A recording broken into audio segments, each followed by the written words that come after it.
कनक 4 साल पहले मैंने यही जलसा किया और जब मैंने जलसा किया, मैंने जब करक के नौजवानों का जज्बा और जुनून देखा तो मुझे पूरा इत्मीनान था कि हमारा जो ये नौजवान शायद खटक के इलेक्शन जीत जाएगा। करक, आज मैं आपके पास एक बड़ी वजह से आया हूं। ना करो ये। एक वजह से आया हूं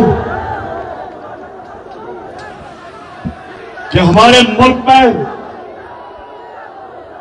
एक बैरूनी साजिश के तहत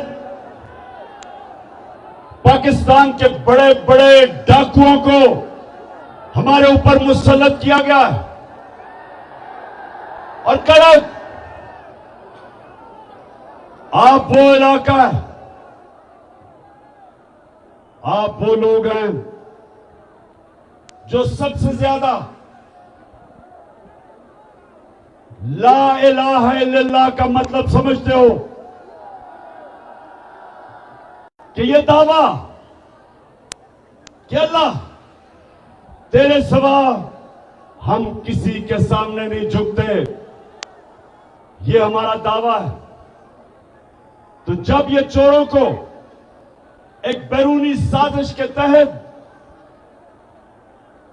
हमारी कौम के ऊपर मुसल्लत किया गया, तो हम सबका फर्ज बन जाता है कि हम अपनी हकीकी आजादी की जहाद लड़ें, क्योंकि गुलाम की परवाज नहीं होती, सिर्फ आजाद इंसान ऊपर जाते हैं, आजाद मुल्क तरक्की करते हैं, गुलाम सिर्फ अच्छे गुलाम बनते हैं। तो जो ये साजिश थी, इसका क्या मतलब था? इसका मकसद ये था कि इनको पुतलों को ऊपर बिठाया जाए, जिनकी दौलत मुल्क से बाहर पड़ी है, जिनके बड़े बड़े महलात मुल्क से बाहर हैं, जिनके बैंक अकाउंट मुल्क से बाहर हैं, जिनकी बड़ी बड़ी प्रॉपर्टीज और महलात मुल्क से बाहर हैं। सारा मकसद यह है कि इस तरह के चोरों को कंट्रोल किया जाता है। जिन लोगों ने बाहर से साजिश करके आपके ऊपर मुसल्लत किया, उनको पता है कि ये उनके सारे हुक्म मानेंगे, वो एक बार से कंट्रोल होंगे। और करक ये ना भूलें कि यही जरदारी और नवाज शरीफ 10 साल जब ये पावर में थे, 2008 से लेके 18 तक, तो 400 ड्रोन अटैक हुए हमारे मुल्क पे, कबायली इलाके जो यहां से दूर नहीं है। 400 ड्रोन अटैक हुए इन दोनों के, जब ये दोनों हुक्मरानी कर रहे थे। कोई दुनिया में मिसाल नहीं, कोई दुनिया में मिसाल नहीं कि एक मुल्क की आप जंग लड़ रहे हैं, उनके लिए जंग लड़ रहे हैं, उनके लिए उनकी जंग में हम शामिल हैं, और वो ही हमारे मुल्क के ऊपर 400 ड्रोन अटैक करें और मुल्क के हुक्मरान चुप करके एक दफा उनकी मजम्मत ना करें, प्रोटेस्ट ना करें, एहतजाज ना करें, बल्कि उनके साथ मिलके इन्होंने हमारे मुल्क के ऊपर 400 ड्रोन अटैक करवाए, क्योंकि उनके गुलाम हैं, पैसे बाहर पड़े हैं इनके, और जिधर इनके पैसे पड़े हैं वो कंट्रोल करते हैं इनको। इसलिए ये साजिश के तहत इनको हमारे ऊपर मुसल्लत किया गया। और ये जो आए हैं, इनका मकसद मुल्क की ना महंगाई कम करना था, ना मुल्क की तरक्की करवानी थी। इनका सिर्फ एक मकसद था, एक मकसद है। नौजवानों, मुझे बताओ वो क्या है मकसद?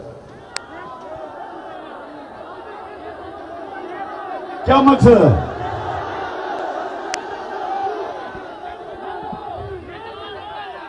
एक मकसद है कि जो इन्होंने पिछले 10 साल मुल्क को लूटा, अब वो चोरी जो अरबों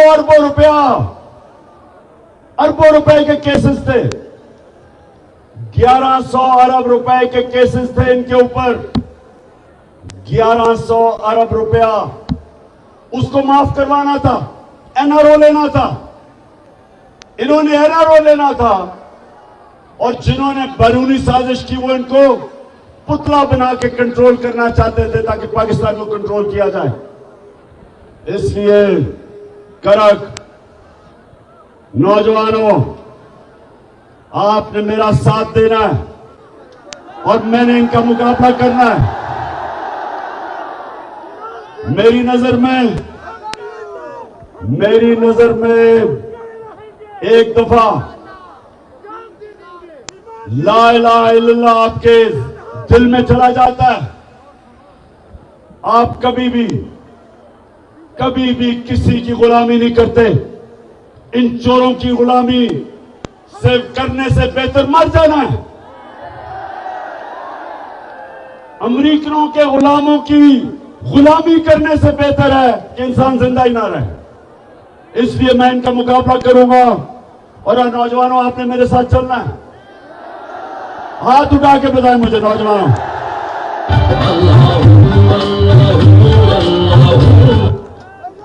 अच्छा, साउंड सिस्टम, हेलो।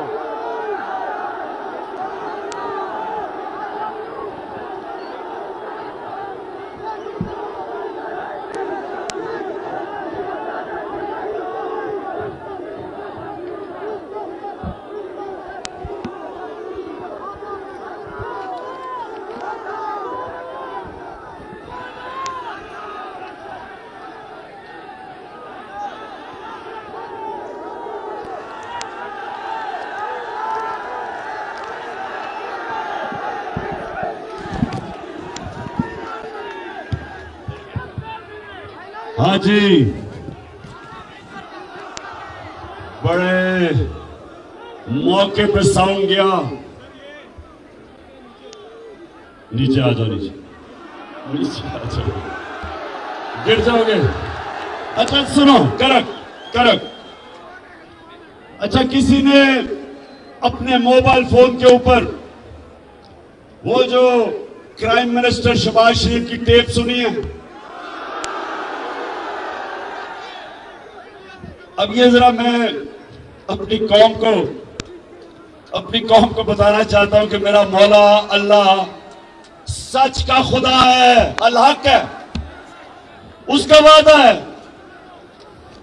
कि थोड़ी देर के बाद थोड़ा सब्र करना पड़ता है, लेकिन सच हमेशा सामने आता है।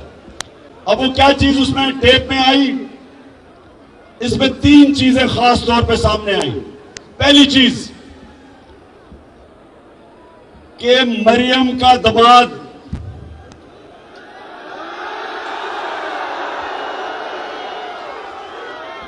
आपको मरियम का पता है ना, उसकी जो खास क्वालिटी है, उसकी एक क्वालिटी क्या सबसे ज्यादा? सच नहीं बोला जाता उससे। लंदन तो छोड़ो, पाकिस्तान में भी बेचारी की कोई प्रॉपर्टी नहीं है। अब वो अपने दामाद के लिए, ये जरा गौर से सुने करक, अपने दामाद के लिए हिंदुस्तान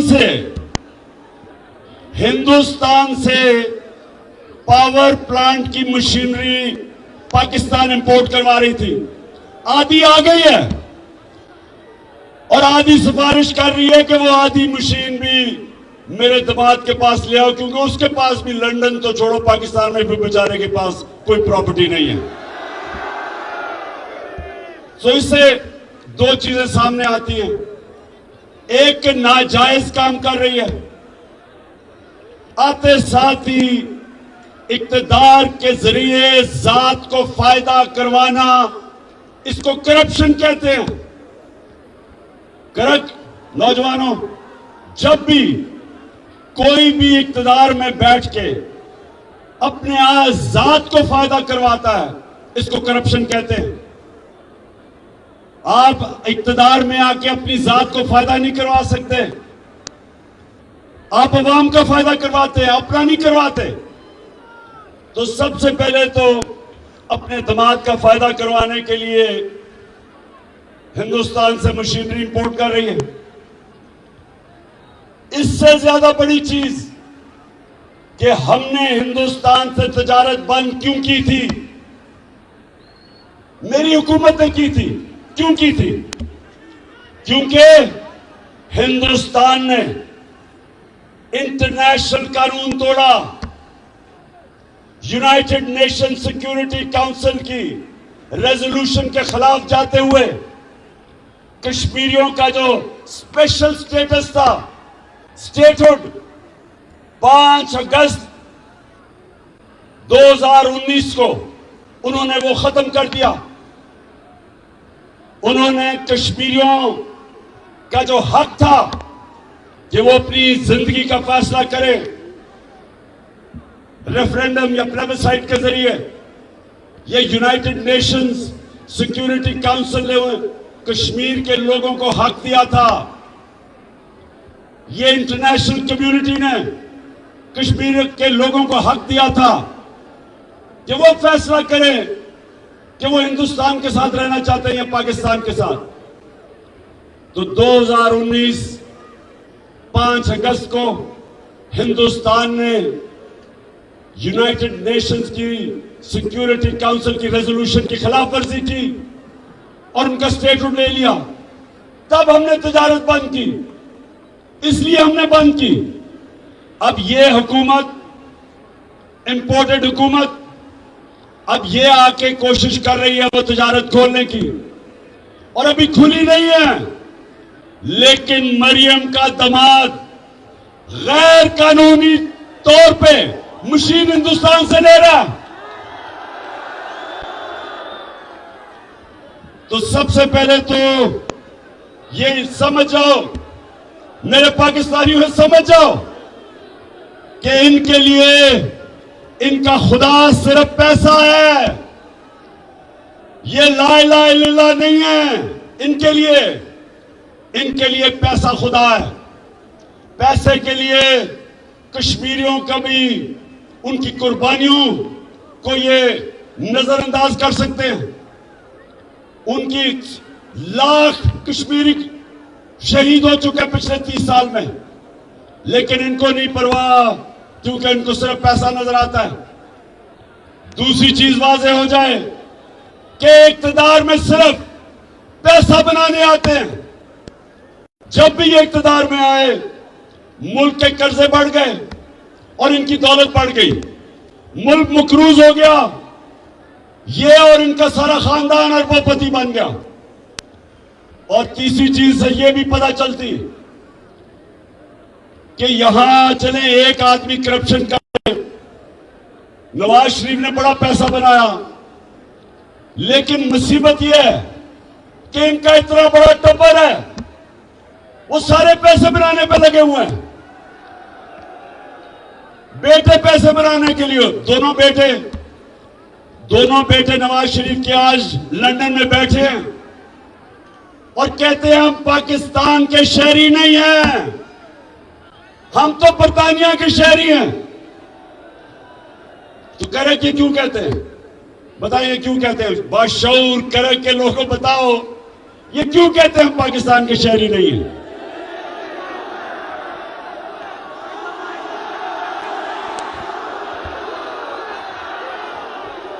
ये इसलिए कहते हैं, करा के इसलिए कहते हैं कि अगर ये कहें पाकिस्तान के शहरी हैं तो इनको बताना पड़ेगा कि अरबों रुपए के घरों में रहते हैं ये। मैं लंदन सबसे बेहतर जानता हूं। जिस इलाके में इनके घर हैं वो सारे लंदन का सबसे महंगा इलाका है, और लंदन यूरोप का सबसे महंगा शहर है। ये उस इलाके में रहते हैं जिधर बर्तानिया का प्राइम मिनिस्टर भी नहीं रह सकता। ये चोरी का आपका पैसा, इस मुल्क से पैसा चोरी करके वहां रह रहे हैं। और जब इनसे पूछो कि जी ये हसन शरीफ, ये जो हसन शरीफ है, ये आता हूं अभी मैं डीजल के ऊपर भी, पहले इसकी बात कर लूं। हसन शरीफ लंदन के जिस घर में रहता है उसकी कीमत 10 अरब रुपया है। 10 अरब रुपया। जब इससे पूछो कि जी ये किधर से आपके पास पैसा आया, तो कहता मैं तो जवाब दे नहीं हूं क्योंकि मैं तो पाकिस्तान का शहरी नहीं हूं। तो इसहाक डार ने भी बच्चे बाहर भेजे हुए हैं, शहबाज शरीफ के भी दोनों बेटे बाहर भाग गए, बड़े बड़े महलों में रह रहे हैं। तो समझ जाएं कि ये जो सारे मिलके, ये जो सारा टब्बर है, सारे पैसे बना रहे हैं। और जब ये इक्तिदार में आते हैं इनका मकसद सिर्फ पैसे बनाना है। जो कि ये जो टेप लीक हुई है इससे अब वाज़ेह हो गया कि अभी दामाद साहब ने भी पैसे बनाने हैं। मरियम को बहुत तकलीफ है कि मेरे दामाद को पैसे बनाने दो, उसको मुश्किलों में ना डालो, क्योंकि मरियम के पास तो बेचारी लंदन तो छोड़ो पाकिस्तान में भी कोई प्रॉपर्टी नहीं है। तो करेक्ट सुनो जरा, मैं ये क्यों आपको कह रहा हूं। सारी दुनिया में मैं फिरा हूं, अमीर और गरीब मुल्कों में क्या फर्क है? सबसे बड़ा फर्क यह है कि जो मुल्क अमीर होता है वह कानून की हुक्मरानी होती है। मतलब ये कि ताकतवर और कमजोर के लिए कानून होता है, और जो गरीब मुल्क है जिधर गुर्बत है उधर ताकतवर जब डाका मारे तो उसको एनआरओ मिल जाता है, और जो बेचारा सिर्फ कमजोर चोर जेलों में डालता है। मैंने जब जनरल मुशर्रफ के दौर में जेल में टाइम गुजारा आजाद अदलिया के लिए, तो पाकिस्तानियों ये याद रखो वहां कोई अमीर डाकू नहीं मुझे नजर आया, सिर्फ गरीब लोग नजर आए। लेकिन जब मैं पाकिस्तान की नेशनल असेंबली में गया बड़े बड़े डाकू नजर आए वहां। हमारा मुल्क का सबसे बड़ा मसला क्या है कि हम बड़े डाकुओं को नहीं पकड़ सकते। और कड़क मेरे नबी सल्लल्लाहु अलैहि वसल्लम ने कहा था, कड़क गौर से सुनो, दुनिया का सबसे अजीम इंसान, लीडर, अल्लाह का आखिरी पैगंबर, उसने तब 1500 साल पहले कहा था कि तुम्हारे से पहले बड़ी कौमें तबाह हुई जिधर कमजोर के लिए, वो अगर कमजोर चोरी करे तो जेल में, लेकिन अगर बड़ा ताकतवर आदमी डाका मारे तो वो माशरा उसको पकड़ता नहीं था। यही हो रहा है हमारे साथ। ये सारे जो चोर बैरूनी साजिश के तहत ऊपर बैठ गए, ये आपके सामने, सबके सामने चैलेंज आ गया है। अल्लाह ने हमें हुक्म दिया है कि जुल्म और नाइंसाफी के सामने खड़े हो। अल्लाह का हुक्म है। बस बस बस बस बस ओए ओ बस ठीक है बस बस।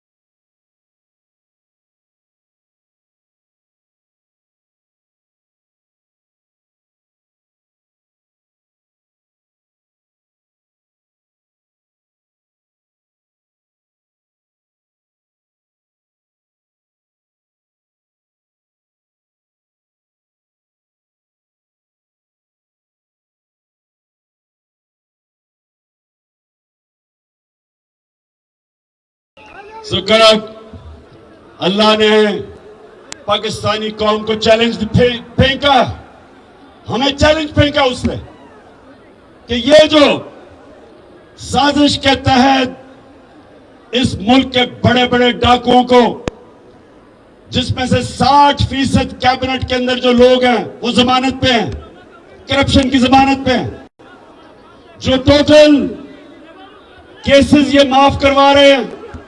आए, आए,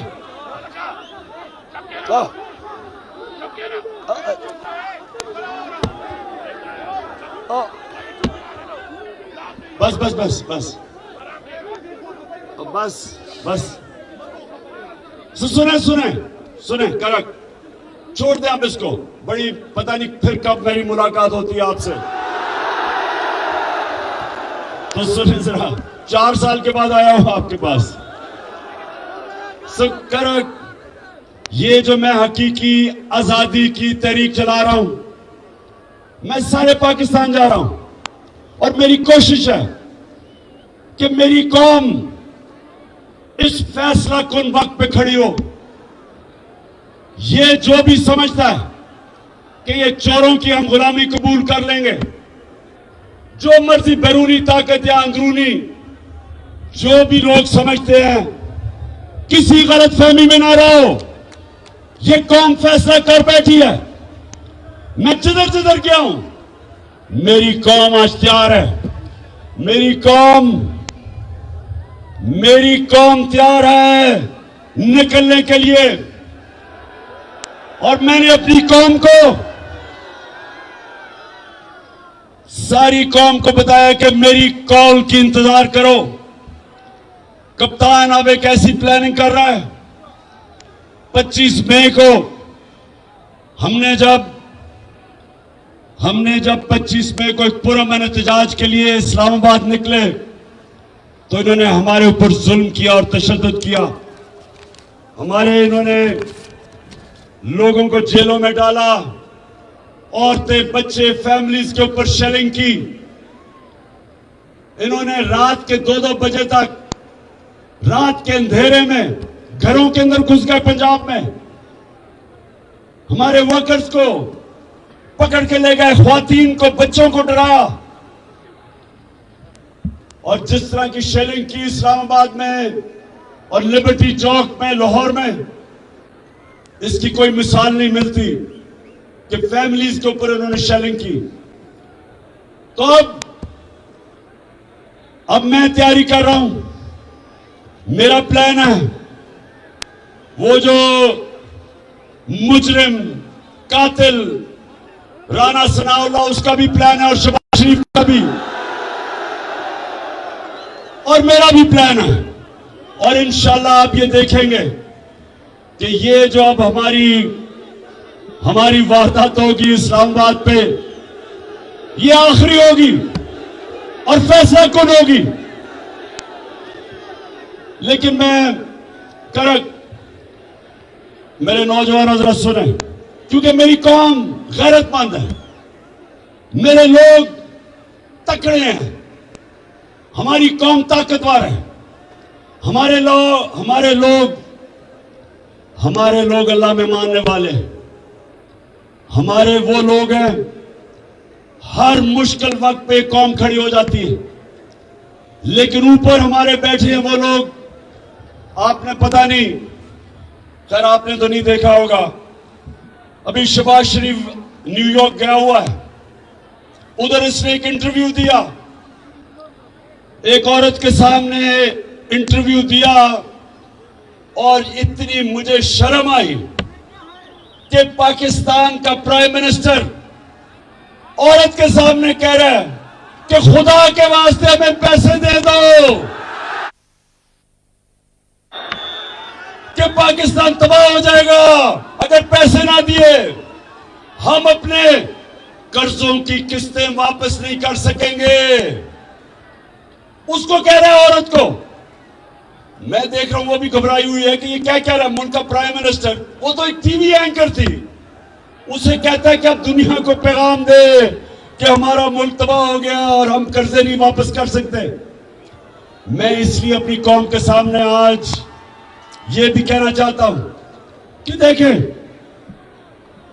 कर के सुने मेरी बात, ये बड़ा इंपॉर्टेंट है आपके लिए। कभी भी कौम भीख मांग के, कभी भी कौम भीख मांग के ऊपर नहीं आई। कभी भी कौम अपनी गैरत मिट्टी में मिला के ऊपर नहीं आई। कभी भी कोई कौम जिसके अंदर कौमी गैरत नहीं होती, कभी वो ऊपर नहीं आती। आज तक अगर हम कर्जे लेके और दुनिया के सामने भीख मांग के, एड लेके अगर हमें तरक्की करनी होती तो अब तक कर चुके होते। 40 साल से हम एड मांग के गुजारा कर रहे हैं। जब अफगान जहाद हुई तो जब पाकिस्तान ने उनकी मदद की, या पाकिस्तान ने कहा कि हम जहाद में शिरकत करते हैं, तो ये याद रखें कि हमारे तब सरबराह ने पैसे मांगे कि हमें पैसे कितना में दोगे। जब 9/11 के बाद हम अमेरिका की जंग में शामिल हुए, फिर हमें सबसे ज्यादा यह था कि हमें कितनी इमदाद मिलेगी। डॉलरों के पीछे हमने सिर्फ इसलिए कि हमने अपने मुल्क को ठीक नहीं किया और पैर पर नहीं खड़ा किया, हम अपनी फॉरेन पॉलिसी अपने बजाय लोगों की बेहतरी के लिए हम दूसरों के लिए बनाते थे, ताकि डॉलर मिल जाए, इमदाद मिल जाए। और अगर इसी पॉलिसी के तहत अगर मुल्क में खड़ा होना था तो अब तक खड़ा हो जाता। लेकिन बदकिस्मती कि आज पाकिस्तान का वजीर आजम अमेरिका में जाके हर जगह पैसे मांग रहा है कि जी खुदा के वास्ते पैसा दे दो। वो है वो वाला कि मैं भीख मांगने नहीं आया। मैं सऊदी अरब से होके आया हूँ, मैं यूएई के होके, अभी मैं तुर्की होके आया हूँ। और मैंने उन भाइयों को कहा कि आप हमारे बड़े अजीम भाई हैं, हमेशा आपने हमारी मदद की। और मैंने यही कहा, जब मैं आया हूं तो आप समझे मांगने की शायद मांगने आया, मैं नहीं आया, लेकिन मजबूरी है। हमारा जिस तरह माजी में 75 साल में आपने हमारा हाथ बटाया है, कुछ ऐसा आप हाथ बटाने का मैं वादा करता हूं कि इंशाअल्लाह हम पूरी कौम हम मिलकर दिन रात मेहनत करेंगे, पसीना गलाएंगे, अपने पांव पे खड़े।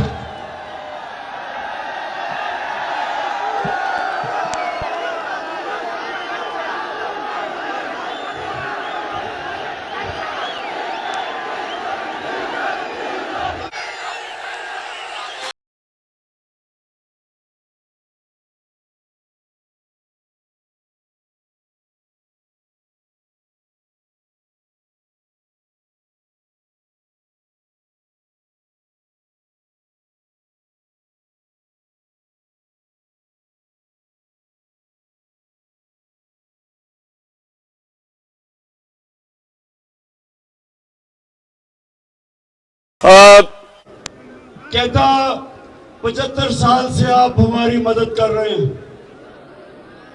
मैं मांगने नहीं आया, लेकिन मजबूरी है। आप इधर से निकल जाएं, कोई भी आपको मांगने वाला मिलेगा, वो सारे कहेंगे कि जी मैं बड़ी मजबूरी है घर में, इसलिए मैं मांगने आया हूं। तो मेरे घर के नौजवानों, मैं सिर्फ आपके लिए, नौजवानों के लिए खास तौर पे, कि देखें कौम कैसे खड़ी होती है।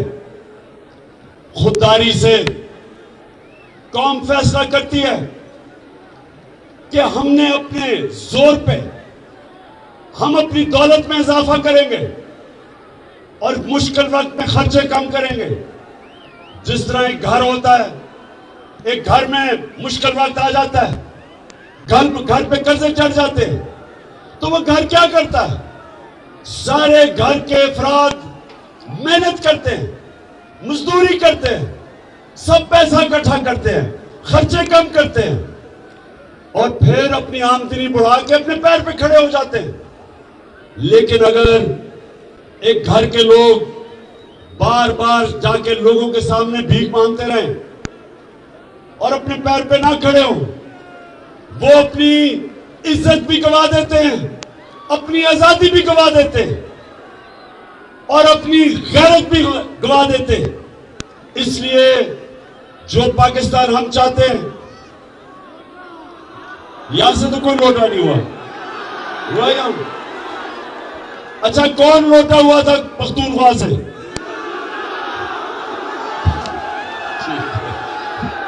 अच्छा करा कब सुने मेरी बात। मैं अपनी आज तकरीर के आखिर में आ रहा हूं। मैंने जो आपसे आज बात करनी थी वो ये कि देखें, हमने अपने मुल्क को ठीक कैसे करना है, हमने अपने पैर पे खड़ा होना। इस मुल्क में अल्लाह ने सब कुछ दिया है, हमने अपने लोगों के ऊपर पैसा खर्च करना है। जो हमने हेल्थ कार्ड, हेल्थ इंश्योरेंस जो हमने लेके आए थे कि अपने लोगों की हमने सेहत का ध्यान रखना। हर खानदान के पास 10 लाख का हेल्थ कार्ड, उसके बाद सस्ते कर्जे दें ताकि लोग अपनी बिजनेस कर सकें और अच्छी पढ़ाई पे पैसा खर्च करें। अब महमूद खान एक एजुकेशन कार्ड लेके आ रहा है, उसके ऊपर हम पैसा खर्च कर रहे हैं कि अच्छे अच्छे तालिब इल्मों को हम एजुकेशन कार्ड दे, कहीं भी जाके पढ़ सकते हैं, वो अच्छे स्कूलों में पढ़ सकते हैं जाके। कौमें आगे बढ़ती है अपने लोगों के ऊपर पैसा खर्च करके, और सबसे बड़ी बात कि वो दुनिया को पैसा एक्सपोर्ट करती है। जब तक आप एक्सपोर्ट नहीं करेंगे आपकी आमदनी कैसे बढ़ेगी? एक्सपोर्ट से आमदनी बढ़ती है। हिंदुस्तान आज अपने पैर पे खड़ा है, आजाद फॉरेन पॉलिसी है। आज वो रूस से सस्ता तेल खरीद रहा है, अमेरिका जो भी कहे वो कहे, उसको परवाह नहीं है, क्योंकि वो अपने पैर पे खड़ा है, उसकी एक्सपोर्ट्स बढ़ी है, रिजर्व्स हैं उनके। आज चाइना कैसे ऊपर गया? चाइना ने एक्सपोर्ट्स की। 30 साल में देखते देखते चाइना किधर चला गया। 90 की दिहाई में इंडोनेशिया, मलेशिया, ये ईस्ट एशियन टाइगर कैसे बने? एक्सपोर्ट करके। हमारे मुल्क की बदकिस्मती देखो कि ये 2 खानदान 30 साल से मुल्क पे मुसल्लत हैं। 30 साल से ये हुकूमत कर रहे हैं 2 करप्ट खानदान। इनके दौर में हिंदुस्तान भी आगे निकल गया, बांग्लादेश भी आगे निकल गया हमारे से।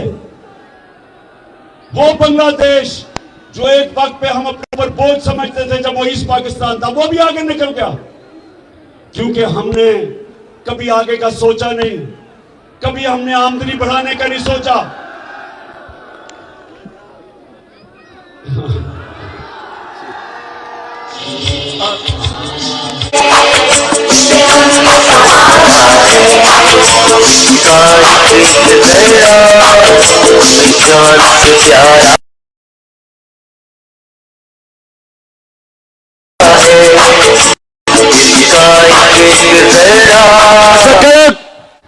अच्छा करक, आप एक मुझे बताओ, आप काम पे टांगने वाली बिलावल को जानते हो?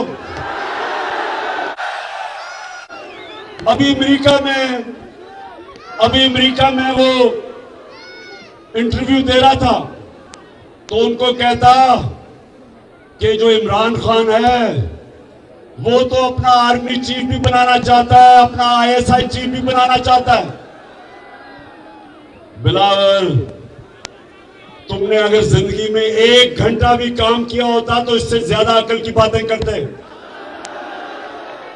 14 साल हो गए, उर्दू नहीं सीखी सही तरह। बिलावल, इमरान खान को ना अपना आर्मी चीफ चाहिए, ना आईएसआई चीफ चाहिए, ना अपना चीफ जस्टिस चाहिए, ना नैब का हेड चाहिए, ना अपना आईजी चाहिए।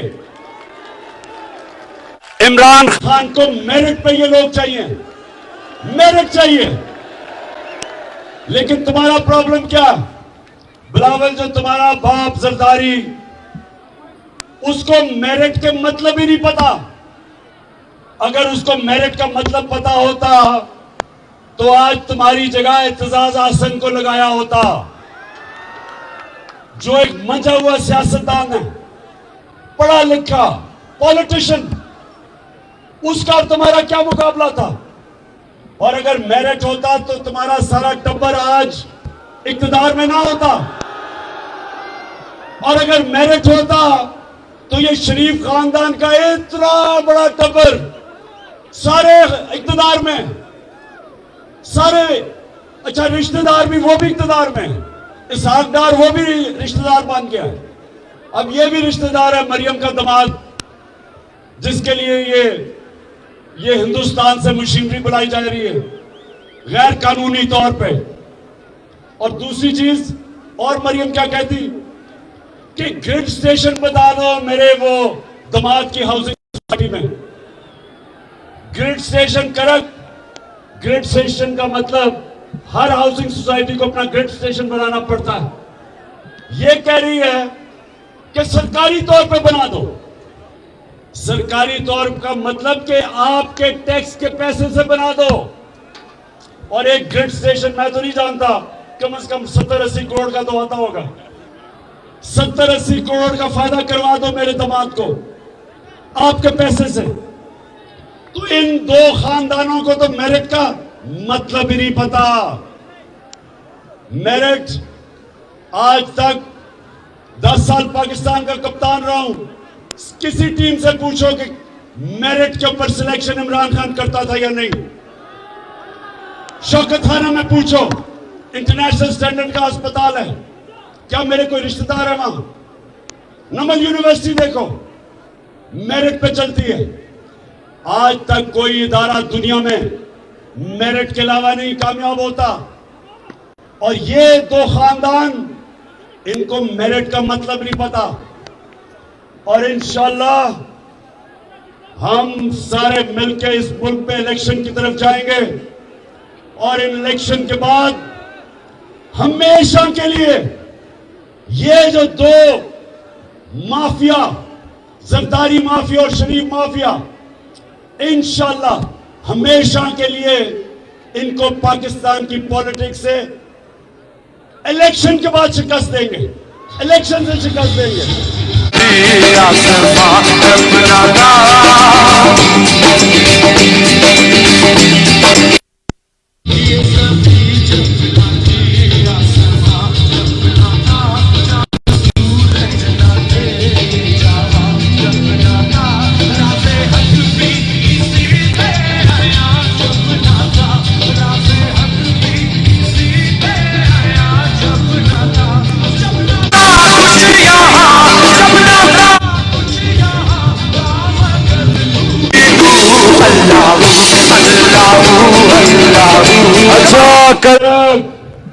अच्छा, अब मुझे नौजवानों,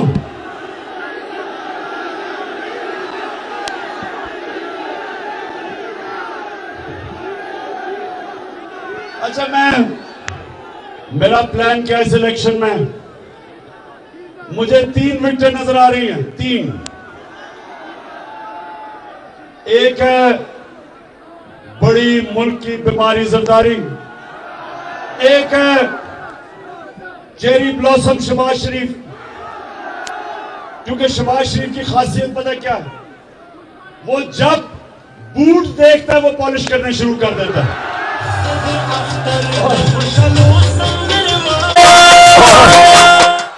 और जितना बड़ा बूट उतनी अच्छी पॉलिश करता है वो। और तीसरी विकेट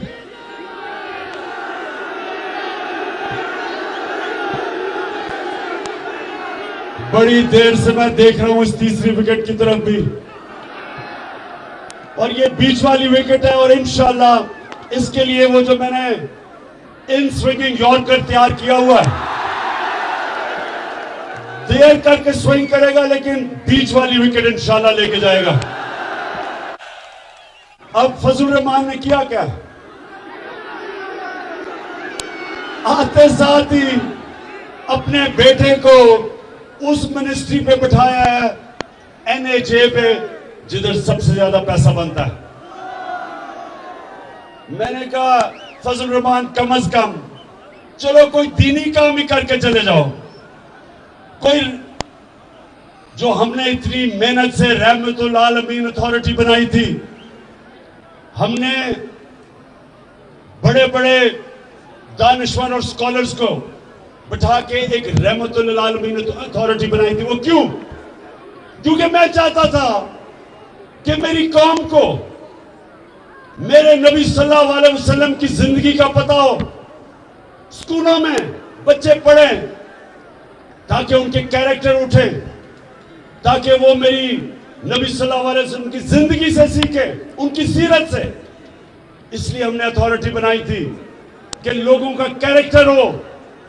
मुसलमान तो तब है जब वो नबी के रास्ते पे चलता है, और नबी का रास्ता वो है जो इंसान की अजमत का रास्ता है। जब आप नमाज पढ़ते हैं तो आप सिर्फ एक चीज अल्लाह से मांगते हैं, करेंगे एक चीज मांगते हो अल्लाह से कि अल्लाह उनके रास्ते पे लगा जिनको तूने नेमतें बख्शी हैं।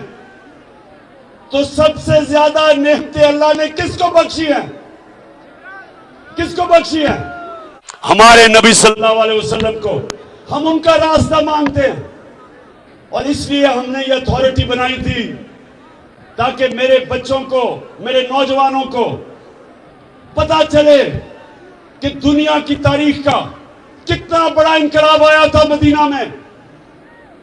दुनिया की तारीख का सबसे बड़ा इनकलाब आया था, जिधर वो इंसान जिनकी कोई हैसियत नहीं थी, मेरे नबी सल्लल्लाहु अलैहि वसल्लम ने उनको दुनिया के लीडर्स बना दिया, दुनिया की इमामत की उन्होंने। 2 सुपर पावर्स उनके सामने घुटने टेक गई। ये तारीख का हिस्सा है, और इसलिए अल्लाह हमें कहता है कि उनकी जिंदगी से सीखो। और इसलिए मैंने रहमतुल आलमीन अथॉरिटी बनाई ताकि स्कॉलर्स हमारे बच्चों का निसाब उसमें सीरत नबी सिखाएं, ताकि हमारे नौजवानों को पता हो कि वो इनकलाब क्या था, कैसे उन्होंने ज़ेन बदल दिए। फिक्री इनकलाब था कि इंसान बदल गए। जो मौलाना रूमी कहता है कि जब अल्लाह ने तुम्हें पर दिए, क्यों जमीन पे रींग रहे हो, क्यों चूंटियों की तरह रींग रहे हो? मेरे नबी सल्लल्लाहु अलैहि वसल्लम ने इंसानों को पर दे दिए, सब अजीम लोग बन गए, जो उनके इर्द गिर्द थे लीडर्स बन गए। और ये हुकूमत ने आके वो रहमतुल आलमीन अथॉरिटी बंद कर दी। इनको शर्म आनी चाहिए कि हम अपने लोगों की तरबियत करते हैं, कोशिश करते हैं कि उनके कैरेक्टर बड़े हों, अच्छे बुरे की तमीज समझे, अमर बिल मारूफ पे चले। अल्लाह का हुक्म है कि अच्छाई का साथ हो और बुराई के खिलाफ जहाद लड़ो। और इसलिए इंशाअल्लाह जब वापस आएंगे हम ये रहमतुल आलमीन अथॉरिटी को फिर से खड़ा करेंगे और अपने नौजवानों की तरबियत करेंगे, ताकि मेरी कौम दुनिया की इमामत करे, दुनिया के लीडर्स बने।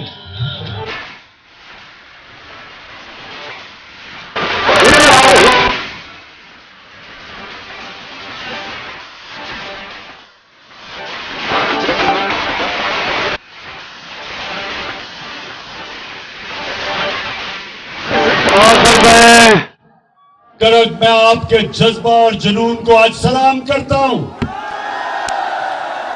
माशाअल्लाह, इस दोपहर की गर्मी में जिस तरह आपने, जिस शऊर से आपने मेरी बात सुनी, मैं अभी भी याद कर रहा हूं कि 4 साल पहले भी मैं आया था, तब भी मुझे एक बाशऊर करक के नौजवान नजर आए थे, और आज भी मुझे नजर आए हैं।